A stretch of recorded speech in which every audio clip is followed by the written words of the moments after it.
The words hit like a slap across the face of every decent person within earshot. "Move it, boy! This ain't your neighborhood welfare line." Officer Bradley Hutchinson's snarl echoed off the courthouse marble as he jabbed his nightstick toward a distinguished black man climbing the steps. The man wore pressed khakis and carried a leather briefcase, clearly someone with purpose and dignity. Hutchinson stepped directly into his path, chest puffed out like a schoolyard bully. He grabbed his belt with both hands, rocking back on his heels with a shit-eating grin. "What's in the briefcase, son? Food stamps?" The insult landed like a punch. Bystanders froze. Phones appeared. The black man's knuckles went white around his briefcase handle, but his voice stayed level. "Excuse me, officer." Hutchinson leaned closer, invading his personal space. "Don't officer me, boy. Answer the damn question before I make this really uncomfortable for you. Have you ever seen someone's entire life judged in 10 seconds, not knowing that person was about to become their worst nightmare?" The alarm buzzed at 0530 hours, just like it had for the past 30 years. In his modest Hampton Inn room, Major General Theodore Washington dropped to the carpet for his daily routine: 50 push-ups, 50 sit-ups, followed by stretching that kept his 52-year-old frame moving like a man half his age. The shower water ran hot against muscles that still carried the discipline of 3 decades in uniform. In the mirror, he adjusted his civilian clothes, pressed khakis, and a navy polo that his late wife Sarah had bought him 2 Christmases ago. "You look distinguished in navy," she'd said, running her fingers along the fabric. The memory still made him smile. 20 minutes later, Washington sat in Dolly's Diner, the kind of place where coffee came in thick white mugs and the waitress called everyone honey. "Bien." The elderly black woman behind the counter noticed something in his posture, the way he sat perfectly straight, the way his eyes swept the room with tactical awareness. "Military?" she asked, refilling his coffee without being asked. "Yes, ma'am. Just visiting family." His voice carried the quiet authority of someone accustomed to being heard the first time. The case file for his nephew Marcus lay open beside his eggs and grits. A minor traffic violation kid ran a red light rushing to his job at the hospital. Good boy who needed someone to vouch for his character. Washington had driven 4 hours from Fort Lee to be that voice. Outside the diner window, Richmond buzzed with Monday morning energy. Lawyers in expensive suits hurried past construction workers grabbing breakfast. The contrast reminded Washington why he'd chosen a life of service to protect all of them, regardless of what they looked like or where they came from. The courthouse loomed 6 blocks away, its 1920s architecture standing like a monument to justice. Or at least, what justice was supposed to look like. Washington had read about the protests here last month. Another young black man roughed up during a routine traffic stop. The familiar knot formed in his stomach. His Honda Civic 10 years old with 180,000 miles sat in the diner parking lot looking exactly like what it was. Reliable transportation for a man who'd rather spend money on his nephew's education than his own image. The trunk held his dress uniform, just in case the court appearance ran formal, but he doubted he'd need it. Across town, Officer Bradley Hutchinson stumbled out of his apartment building, squinting against sunlight that felt like needles in his hungover brain. The empty beer bottles on his passenger seat rattled as he started his patrol car, drowning out the radio chatter about domestic disturbances and fender benders. "Jesus Christ," he muttered, catching his reflection in the rearview mirror. 12 years on the force, and every morning felt like punishment. His partner Murphy, 24 years old, with the eager energy of someone who still believed in protect and serve, climbed into the passenger seat. "Rough night, Brad?" Murphy's voice carried genuine concern that only made Hutchinson more irritated. "Every night's rough when you're cleaning up after these people." Hutchinson jerked the car into traffic, cutting off a sedan driven by a young Hispanic woman. Through her window, he saw her mouth move, probably cursing him in Spanish. The radio crackled with Sergeant Rodriguez's voice. "Unit 47, we've got increased presence requested around the courthouse today. Some high-profile cases have stirred up the community." "Great. Hutchinson said, keying his mic. More babysitting duty. Murphy shifted uncomfortably. In 6 months of partnership, he'd watched Hutchinson's interactions with minority citizens. The pattern was always the same. Immediate suspicion, aggressive questioning, hands hovering near his weapon. Last week, Murphy had tried to bring it up, but Hutchinson shut him down with a glare that could melt steel. At the courthouse, security cameras perched like electronic eagles on every corner. The building's Confederate monument stood nearby, a reminder of old wounds that never quite healed. Local news reporter Sarah Lane adjusted her microphone, preparing for a live shot about budget hearings that nobody would remember by dinner. Washington parked his Civic in the public lot, checking his watch. 30 minutes early, perfect timing to review his testimony and maybe grab another coffee. The briefcase in his passenger seat contained his nephew's character references, his own military credentials, and a sealed envelope marked Pentagon correspondence that he'd need to review later. As he stepped out of his car, the morning sun caught the polished leather of his dress shoes. Every movement spoke of precision, of a man who'd earned respect through decades of service to his country. He had no idea that in less than 10 minutes, none of that would matter to the man with the badge and the attitude problem. General Washington climbed the courthouse steps with measured purpose, his briefcase swinging slightly with each stride. The marble felt solid beneath his feet, the kind of permanence that reminded him why institutions mattered, why justice was worth defending. That's when Officer Hutchinson's voice cut through the morning air like a rusty blade. Well, well, look what we got here. Hutchinson pushed himself off the patrol car where he'd been leaning, his gut straining against his uniform shirt. You lost, boy. The welfare office is 3 blocks away. Washington stopped mid-stride. The word boy hung in the air like smoke from a house fire. He turned slowly, his military training automatically cataloging the Situation 3 officers, growing crowd, multiple exit routes. Excuse me, officer. I have business inside. His voice carried the calm authority of someone who'd faced down enemy fire without flinching. Hutchinson's eyes narrowed behind his aviator sunglasses. He stepped directly into Washington's path, close enough that the stench of stale beer and cheap cologne filled the space between them. Business? What kind of business could somebody like you possibly have in there? The emphasis on somebody like you landed like a physical blow. Bystanders began to slow their pace, sensing trouble brewing. A mother pulled her young daughter closer. An elderly man in a veteran's cap stopped walking entirely. Maybe he's here to confess to something, Collins chimed in, earning a bark of laughter from Hutchinson. Murphy shifted uncomfortably, his hand unconsciously moving to his radio. Something about the black man's bearing. The straight spine, the unwavering eye contact suggested this wasn't going to be their usual easy intimidation. Let me see some ID right now. Hutchinson's command came out as a snarl, his hand resting on his baton. Washington's jaw tightened almost imperceptibly.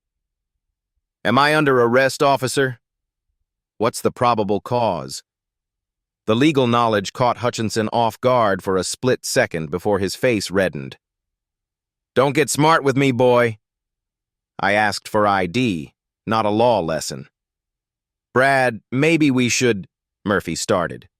Shut it, rookie. Hutchinson's glare could have melted ice. Nobody asked for your opinion. Washington reached slowly into his wallet, his movements deliberate and visible. He pulled out his driver's license and only his driver's license. His military ID stayed hidden behind his credit cards. Hutchinson snatched the license like a hungry dog grabbing meat. Theodore Washington. Fancy name for somebody driving that piece of shit. He pointed toward the Honda Civic with obvious disgust. How'd you even afford that rust bucket? Selling drugs to kids? The accusation hit the growing crowd like electricity. Someone whispered, "That's not right." Another voice murmured, "He hasn't done anything."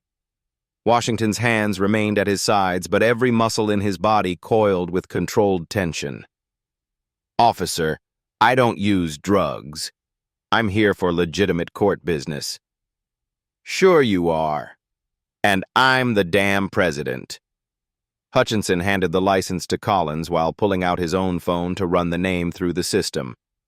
"Let's take a walk to your car, Theodore." Time for a little inspection. "Officer, I do not consent to any search." Washington's voice carried the weight of someone who understood constitutional law better than most lawyers. Hutchinson's grin spread like an oil spill. "Consent? Did I ask for consent? I smell marijuana coming from your direction. That's probable cause enough to search whatever I damn well please." The lie was so blatant that several bystanders actually gasped. A teenage girl pulled out her phone and started recording. Then another phone appeared. Then another. "Y'all mind your own business before I find reasons to search all of you, too," Hutchinson barked at the crowd. But the phones kept recording.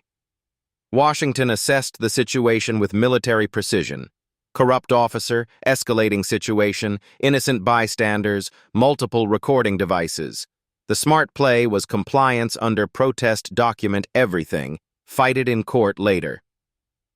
"Officer Hutchinson," he said, reading the name tag, "I'm asking you to step back." "You're asking me?" Hutchinson moved closer, invading Washington's personal space until their faces were inches apart. "You don't ask me anything. I'm the one with the badge here, boy." The second use of boy sent ripples through the crowd. Someone shouted, "Leave him alone!" Another voice called out, "He's not doing anything wrong!" Hutchinson keyed his radio with theatrical flourish. "Unit 47 requesting backup for a suspicious individual at the courthouse. Possible drug activity." The radio crackled back. "Nature of suspicion, Unit 47. Individuals acting nervous and evasive. Claims to have business at the courthouse but can't provide adequate explanation." Washington's expression hardened. Every word was a lie, and every lie was being broadcast over official police channels. This wasn't just harassment. This was a deliberate falsification of police records. "Officer, I know my rights. I'm exercising my Fourth Amendment protection against unreasonable search and seizure." "Oh, we got ourselves a jailhouse lawyer." Hutchinson's voice rose to a mocking falsetto. "Let me guess you learned all about the Constitution during your last stretch in prison." The crowd's murmur turned angry. "This is harassment," someone yelled. An elderly black woman stepped forward, her voice sharp with decades of witnessing injustice. "That man is being respectful. You're the one causing trouble." Hutchinson whirled on her. "Ma'am, step back or you'll be joining your friend here for obstruction." Washington held up a calming hand toward the woman. "It's all right, ma'am. Let him do what he's going to do." The calm in his voice only seemed to infuriate Hutchinson more. Here was someone who refused to be intimidated, refused to cower, refused to play the role that Hutchinson's twisted worldview demanded. "Turn around." Hands on the car. "Now." Washington looked at the Honda Civic, then back at Hutchinson. "Officer, I'm complying under protest. This is an illegal detention and search. Save it for your public defender." Hutchinson grabbed Washington's arm and spun him around with unnecessary force. The briefcase hit the ground, its contents scattering across the asphalt. As Washington placed his hands on the warm metal of his car roof, Hutchinson began an aggressive pat-down, his hands deliberately rough and invasive. "What's this?" He pulled out Washington's phone, scrolling through it without permission.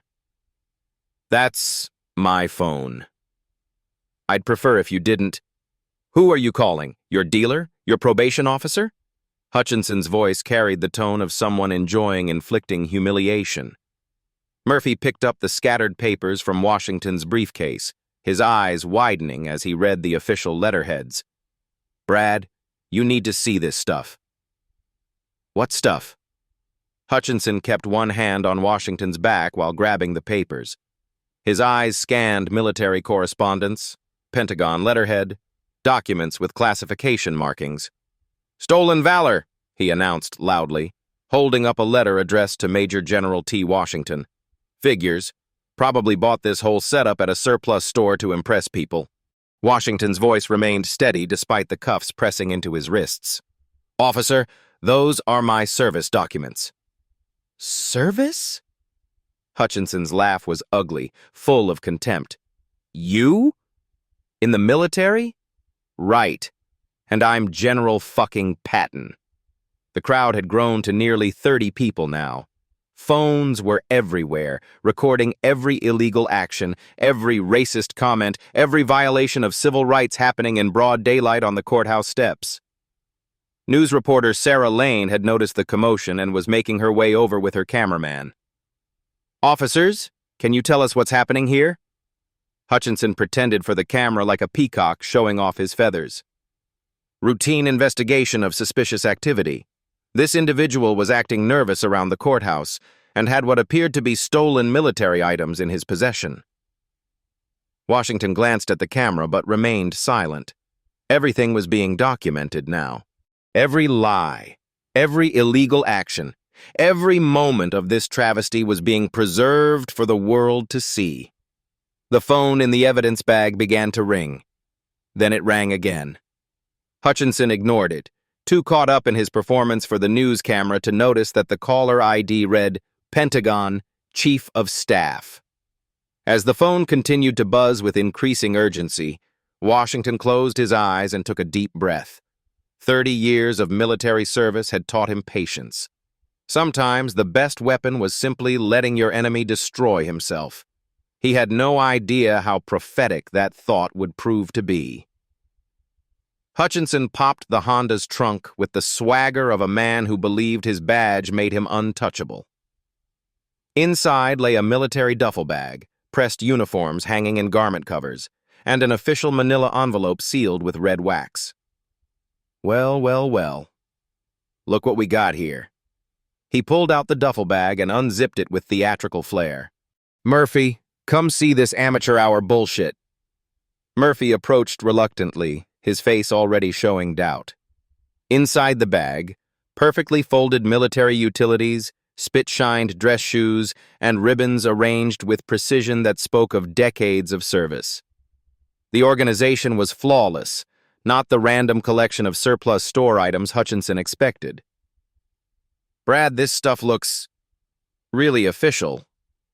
Murphy held up a uniform jacket, noting the weight of the fabric, the quality of the stitching. "These aren't knockoffs." Hutchinson snatched the jacket away. "They make good fakes nowadays. Chinese can copy anything."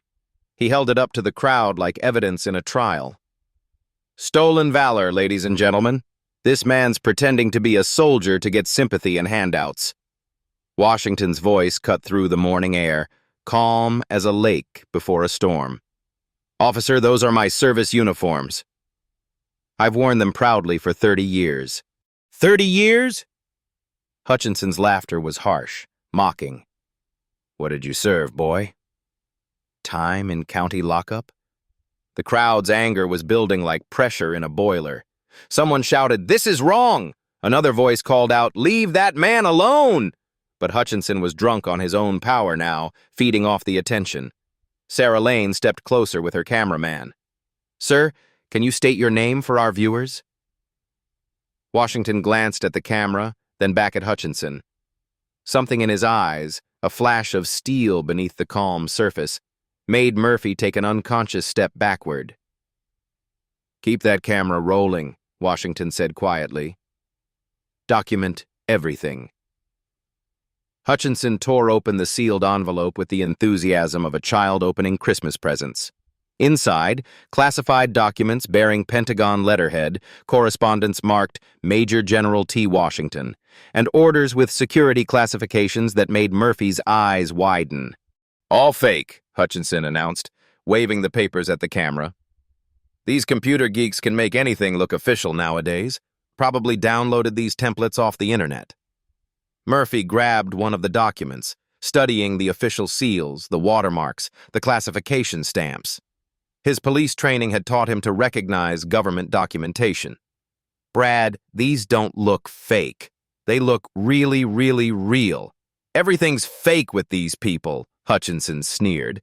Fake IDs, fake documents, fake stories about serving their country while real Americans do the bleeding. The racial undertone wasn't subtle anymore. It was a sledgehammer. Several people in the crowd gasped.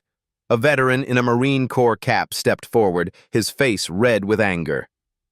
"Son, you better watch your mouth," the veteran called out. "You're disrespecting every soldier who ever wore the uniform." Hutchinson whirled on him. "You got something to say, old man? Maybe I should search your car, too." Washington's phone, still in the evidence bag, began ringing again. The caller ID clearly showed Pentagon Colonel Mitchell, but Hutchinson was too intoxicated by his own power to notice. "Popular guy," Hutchinson said, holding up the buzzing phone. "Who keeps calling? Your crack dealer wondering where his money is? Officer, I really need to answer that call." Washington's voice carried a new urgency, but Hutchinson was beyond listening to reason. "You'll get your phone call at the jail like everybody else." Hutchinson pocketed the phone, cutting off its persistent ringing. "Speaking of which..." He pulled out his handcuffs with the flourish of a magician, revealing his grand finale.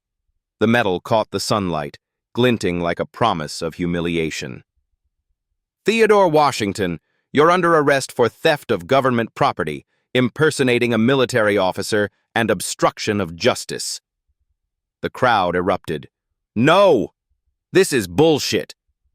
He didn't do anything." But Hutchinson was lost in his moment of triumph, deaf to everything except his own voice. "Turn around. Hands behind your back. Now." Washington looked at the handcuffs, then at the crowd of people recording everything. His nephew Marcus was waiting inside the courthouse, probably wondering where his uncle was. 30 years of military service had taught him when to fight and when to endure. "Officer, I am not resisting arrest, but I am stating for the record that this is a false arrest based on racial profiling. Save your speeches for the judge." Hutchinson grabbed Washington's arm and spun him around with unnecessary force. The handcuffs clicked shut around his wrists, tight enough to bite into skin, tight enough to leave marks. "How's that feeling, General?" Hutchinson's voice dripped with sarcasm. "Getting a little taste of real justice?" Washington winced as the metal cut into his wrists. "Officer, these cuffs are too tight." "They'll get looser when you get to your cell." Yet Hutchinson tested the cuffs with a sharp tug that made Washington's shoulders strain. "Maybe then you'll remember to show some respect to real law enforcement." The crowd was becoming a mob. Angry voices rose from every direction. "This is 2025, not 1925. Somebody call the FBI. That man's rights are being violated. This is exactly why people don't trust the police." Hutchinson basked in the chaos like a dictator reviewing his troops. "Y'all can record all you want. This is what happens when people think they can disrespect law enforcement." Murphy stood frozen, watching his partner destroy a man's dignity on live television. Every instinct told him this was wrong, but 12 years of police culture had taught him that snitches didn't survive in blue uniforms. "Brad," he whispered urgently, "maybe we should call a supervisor. I am the supervisor here." Hutchinson started walking Washington toward the patrol car, his hand gripping the chain between the cuffs. "Time for a little ride downtown, General. See how tough you are in a holding cell." Washington walked with as much dignity as handcuffs allowed, his military bearing unbroken despite the humiliation. Each step felt like a mile, each second stretched like an hour. The crowd followed, their phones creating a digital record of injustice. "Officer Hutchinson," Sarah Lane called out, jogging alongside with her microphone. "Are you confident these charges will hold up in court?" "Lady, I've been doing this for 12 years. I know it's fake when I see one." Hutchinson opened the patrol car's rear door, its metal frame squeaking like a prison gate. This man was found with stolen military property and forged government documents. Open and shut case. Washington paused at the car door, looking back at the crowd. His voice carried across the courthouse steps with the authority of someone accustomed to addressing troops. Remember what you've seen here today. Document everything. Document. The truth matters. The truth? Hutchinson shoved him toward the car seat. The truth is, you're going to jail for being a lying, thieving... That's when the phone in his pocket started ringing again. Not just ringing, practically vibrating off his belt. The caller ID was impossible to ignore now. Pentagon, General Harris. Murphy saw it first. Brad, look at the phone. Hutchinson glanced down, irritation flashing across his face. Probably another scammer trying to... The phone rang again immediately. Same number, same insistent tone. Collins, who had been silent through most of the arrest, finally spoke up. Brad, that's the Pentagon calling, the actual Pentagon. It's fake, Hutchinson insisted, but his voice carried less certainty now. These scammers program fake numbers all the time. Washington, still handcuffed and pressed against the patrol car, spoke quietly. Officer, that would be my commanding officer. General Marcus Harris, Joint Chiefs of Staff. He's probably wondering why I missed our scheduled call. The words hit the scene like lightning striking dry grass. Sudden silence fell over the crowd. Even the traffic noise seemed to fade as everyone processed what they'd just heard. Hutchinson stared at the phone in his hand, watching it ring for the fourth time. His face had gone pale beneath his sunburn, sweat beading on his forehead despite the cool morning air. Murphy grabbed his partner's arm. Brad, what if he's telling the truth? What if he really is? Shut up! Hutchinson's voice cracked like a teenage boy's. Just shut up and let me think! But thinking was becoming impossible as the phone continued its relentless ringing. Each buzz seemed louder than the last, more insistent, more impossible to ignore. Washington remained perfectly calm, his voice steady despite the handcuffs cutting into his wrists.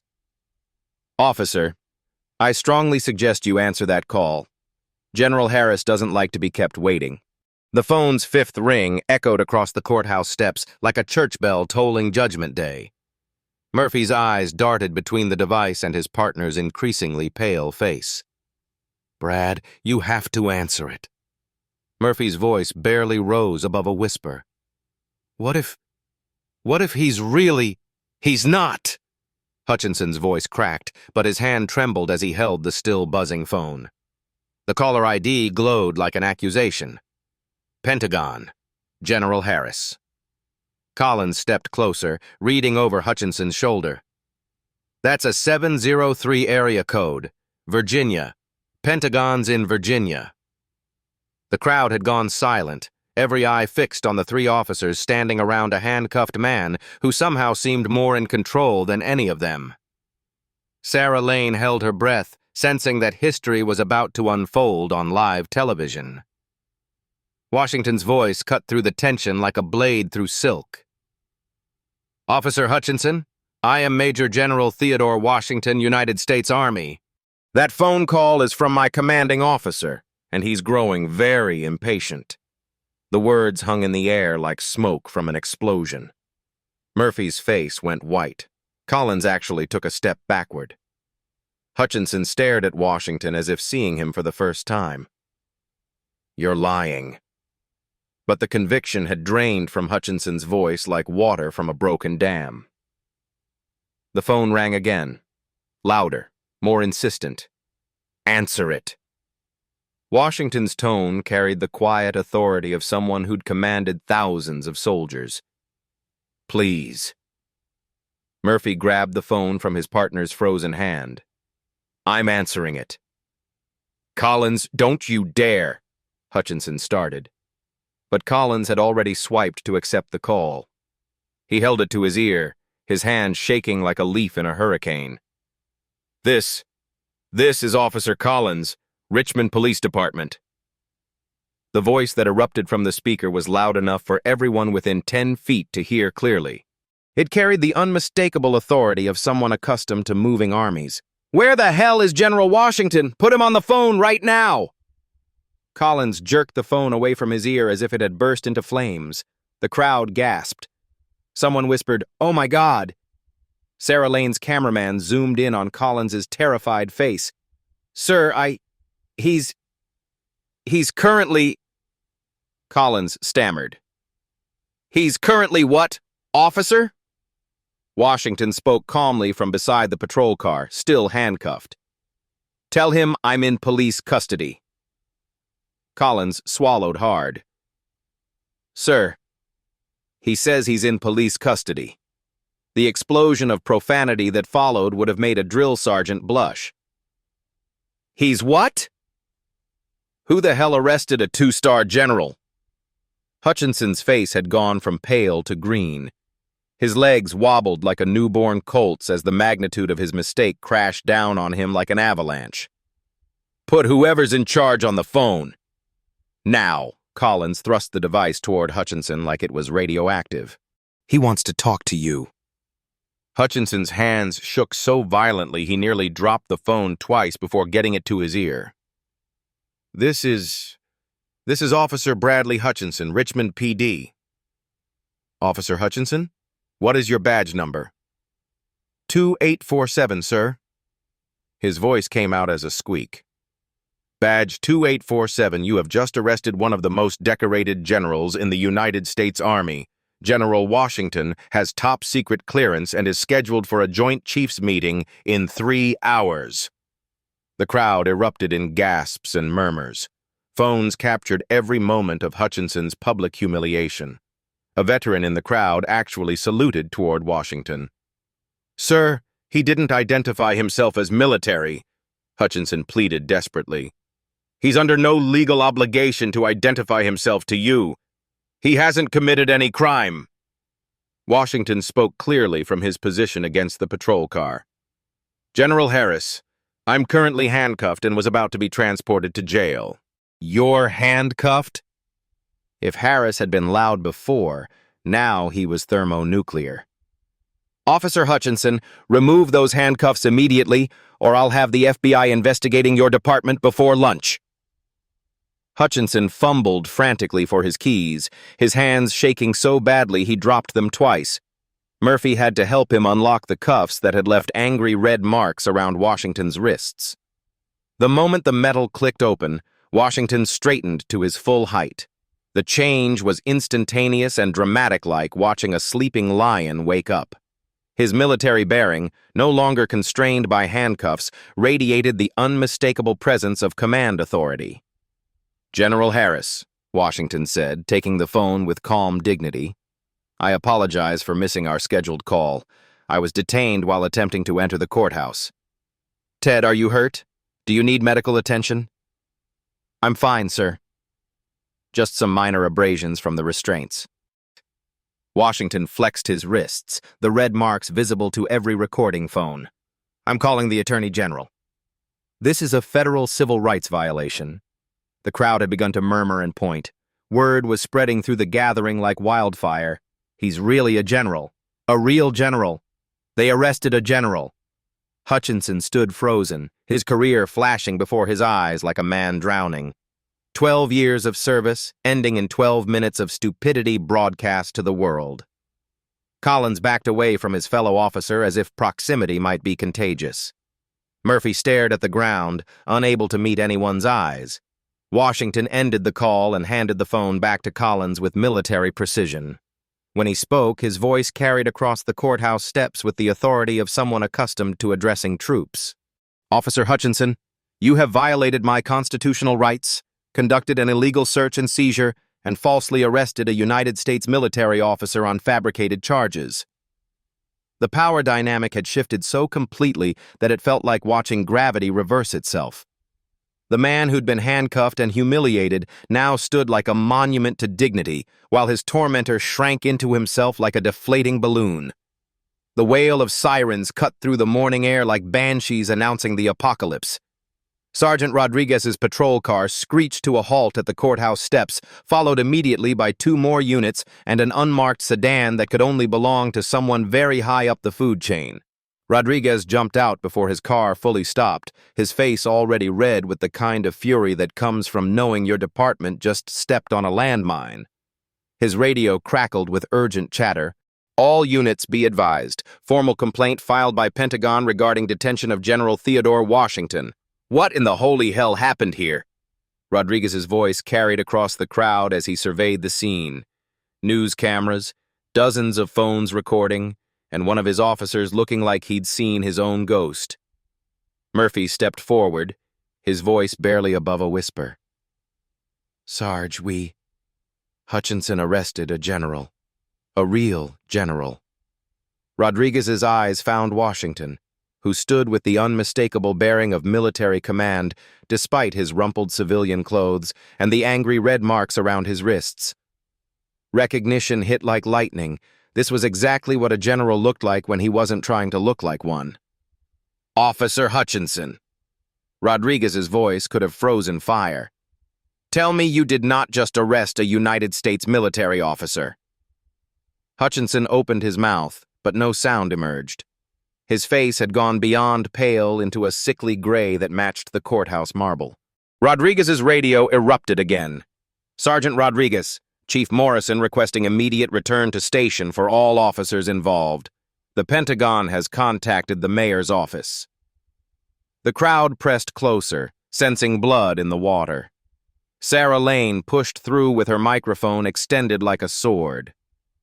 Sergeant Rodriguez, can you comment on what appears to be racial profiling of a military officer? Rodriguez removed his hat, a gesture of respect that wasn't lost on anyone present. He approached Washington with the careful steps of a man walking through a minefield.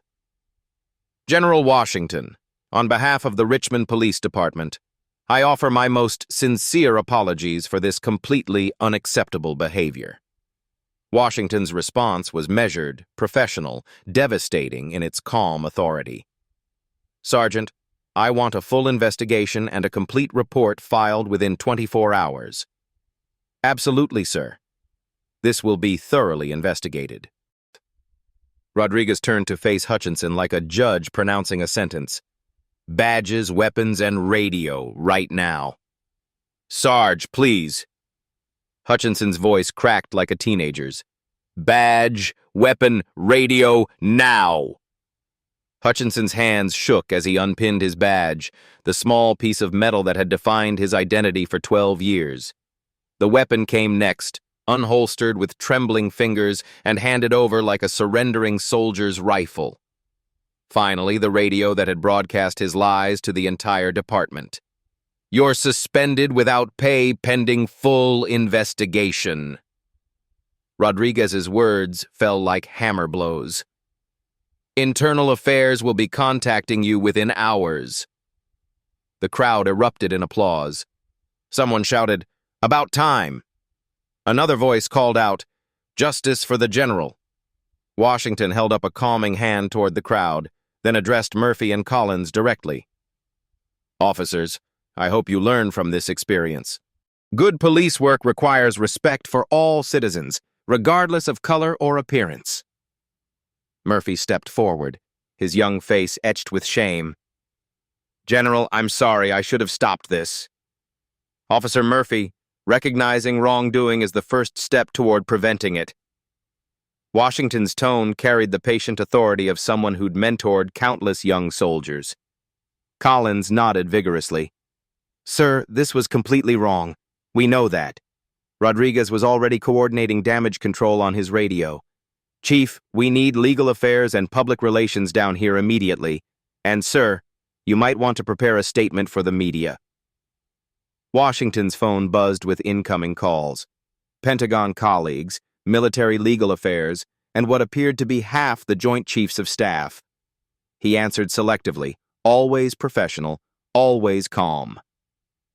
General Harris, yes, sir. The situation is resolved. No, I don't require medical attention. Yes, I'll file a complete report. Hutchinson stood alone now, abandoned by his fellow officers, ignored by the crowd, forgotten by everyone except the news cameras that captured his disgrace for posterity. 12 years of police work ending in the most public humiliation imaginable. As he walked toward his personal vehicle, no longer authorized to drive a patrol car, the crowd's jeers followed him like ghosts. How's it feeling now? Remember this next time. Justice served. Rodriguez watched him leave, then turned back to Washington. General, the department will cooperate fully with any federal investigation. We'll also review all of Officer Hutchinson's previous arrests and complaints. Thank you, Sergeant. I trust Richmond PD will use this incident to implement meaningful reforms. Sarah Lane was already filing her report. This is Sarah Lane reporting on what may be the most dramatic case of racial profiling caught on camera this year, the false arrest of a decorated U.S. Army general. The courthouse steps, which had witnessed the ugliest kind of injustice an hour earlier, now hummed with the energy of accountability finally arriving. 48 hours after the courthouse incident, the story had exploded across every major news network in America. The video crystal-clear footage of a decorated general being handcuffed and humiliated had been viewed 8.2 million times and was climbing fast. In a sterile conference room at the Pentagon, Colonel James Mitchell spread photographs across the mahogany table like evidence in a war crimes trial. Each image captured a different angle of Hutchinson's assault on General Washington's dignity. Sir, we have 17 different video recordings from bystanders, plus the news footage. Mitchell's voice carried the precision of someone who'd prosecuted military courts-martial. Every constitutional violation is documented in high definition. General Harris leaned forward, his weathered face hard as granite. What's the Justice Department saying? The FBI Civil Rights Division opened a case this morning. Agent Sarah Torres is lead investigator. Mitchell pulled up a thick file. She's already uncovered a pattern going back 12 years. The pattern was damning. 15 formal complaints against Hutchinson, all involving minority citizens. 3 previous lawsuits settled quietly by the city for a combined $2.3 million. Body camera footage from previous incidents that painted a picture of systemic abuse. In Richmond, the community response had reached a boiling point. The NAACP held an emergency press conference on the same courthouse steps where Washington had been arrested. Local NAACP President Marcus Jefferson's voice carried across a crowd of 300 supporters. This wasn't just one rogue cop having a bad day. This was systematic racial terrorism carried out under the color of law. Jefferson held up a blown-up photo of Washington in handcuffs. When they can do this to a general, what chance do our children have? The crowd erupted in applause and angry shouts. Signs reading, "Justice for General Washington" and "End Police Terror" bobbed above the sea of faces. Veterans had turned out in force, many wearing their service uniforms in solidarity. Local veteran Tom Rodriguez, no relation to the police sergeant, stepped to the microphone. I served 2 tours in Afghanistan with black officers who saved my life. To see one of our generals treated like a criminal makes me sick to my stomach. Inside the courthouse, District Attorney Margaret Lane, Sarah Lane's older sister, was reviewing the criminal case against Hutchinson with prosecutors who smelled blood in the water. The evidence was overwhelming, documented so thoroughly that defense attorneys were already talking plea bargains. We have him on civil rights violations, false imprisonment, official misconduct, and filing false police reports. Lane spread the charges across her desk like playing cards. Each count carries significant jail time. But the federal charges would be the real hammer blow. FBI agent Torres had uncovered evidence that Hutchinson's pattern of abuse constituted a deliberate conspiracy to deprive citizens of their civil rights, a federal crime carrying up to 10 years in prison. 3 weeks later, the courtroom was packed beyond capacity. Media credentials had been issued to outlets from CNN to BBC. The same courthouse steps where Washington had been humiliated now swarmed with reporters broadcasting live to the world. Inside, Hutchinson sat at the defendant's table looking like a man who'd aged 10 years in 3 weeks. His expensive defense attorney paid for with his wife's inheritance whispered urgent advice that fell on deaf ears. When General Washington took the witness stand in his dress uniform, the courtroom fell silent enough to hear breathing. His testimony was clinical, factual, devastating in its precision. The defendant conducted an illegal search based solely on my race, Washington testified, his voice carrying to every corner of the packed courtroom. He fabricated probable cause, filed false reports, and arrested me on charges he knew to be baseless. The defense attorney's cross-examination crumbled like a sandcastle against Washington's unshakable credibility. Every question was answered with military precision. Every attempt at discrediting met with documented facts. The prosecution played the videos. All of them.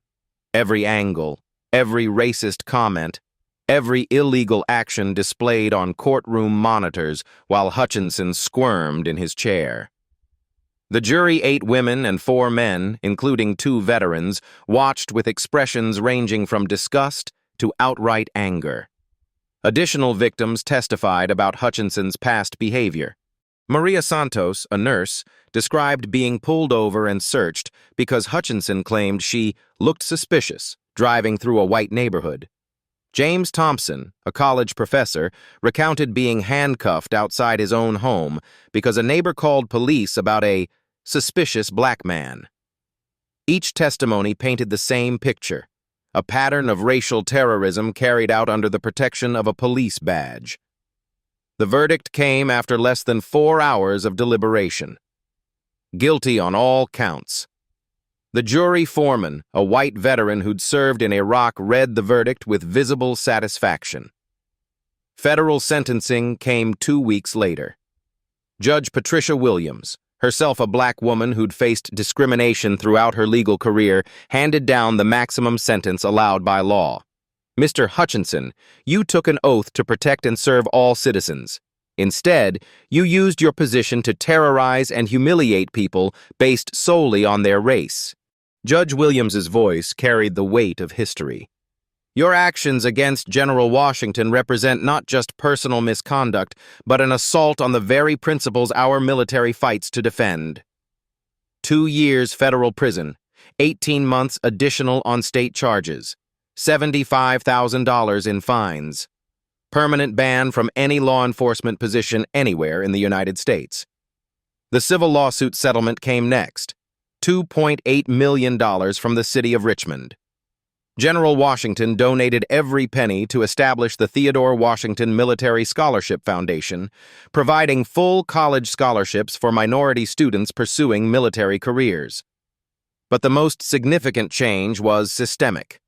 The Richmond Police Department underwent a complete overhaul. Chief Morrison resigned in disgrace. New policies required body cameras for all interactions, community oversight boards, and mandatory bias training for every officer. The changes rippled outward like stones thrown in still water. 47 other police departments across the country implemented similar reforms after reviewing the Washington case. Congress held hearings on protecting military personnel from harassment. The Pentagon issued new guidelines for cooperation with local law enforcement. Officer Murphy, the rookie who'd witnessed everything, became the department's community liaison officer. He spoke at schools, community centers, and police academies about the Washington incident. I watched a good man get destroyed by prejudice, Murphy would tell audiences. I learned that staying silent makes you complicit. Real police work means protecting everyone's dignity. Collins retired early and now teaches de-escalation techniques at the State Police Academy. His first lesson always begins with the same video General Washington standing dignified and handcuffed on courthouse steps. The final piece of justice came 6 months later when Agent Torres announced that her investigation had led to federal charges against 3 other Richmond officers for similar civil rights violations. The culture of abuse that had protected Hutchinson for 12 years was finally being dismantled, one prosecution at a time. 1 year later, Lieutenant General Theodore Washington stood at the podium in the Pentagon briefing room, 3 silver stars gleaming on his dress uniform. Behind him, a presentation screen displayed statistics that would have seemed impossible 12 months earlier. A 78% reduction in police misconduct complaints nationwide, 200-plus departments implementing reform programs, and $50 million in federal funding allocated for bias training. The incident in Richmond wasn't about me, Washington told the assembled military and civilian leaders. It was about a system that allowed prejudice to masquerade as law enforcement. Today, we're seeing that system change. His promotion to lieutenant general had come with a new assignment: Director of Military-Civilian Relations, a position created specifically to bridge the gap between armed forces and local police. The irony wasn't lost on anyone. The man who'd been handcuffed for his race was now helping heal the divide that had made his arrest possible. The Theodore Washington Military Scholarship Foundation had awarded its first 47 scholarships, including one to Marcus Washington, the nephew whose court case had brought the general to Richmond that fateful morning. Marcus was now a cadet at West Point, his character witness letter from his uncle having helped secure his appointment. In a minimum security federal facility in Virginia, Bradley Hutchinson mopped floors in the pre-dawn darkness. 18 months into his sentence, he'd lost everything that had once defined him: badge, weapon, pension, family, respect. His wife had filed for divorce after the first month. His children, now teenagers, had legally changed their surnames to their mother's maiden name. The letters he wrote to General Washington went unanswered, each one returned unopened. His lawyer had advised him to stop writing them, but something about the ritual felt necessary, a small act of penance in an ocean of consequences. Meanwhile, Richmond had become a model city for police reform. The new chief of police, Maria Rodriguez, Sergeant Rodriguez's sister, and a 20-year veteran with a doctorate in criminal justice, had implemented changes that made national headlines. Use of force incidents had dropped 85%. Community trust surveys showed the highest confidence levels in decades.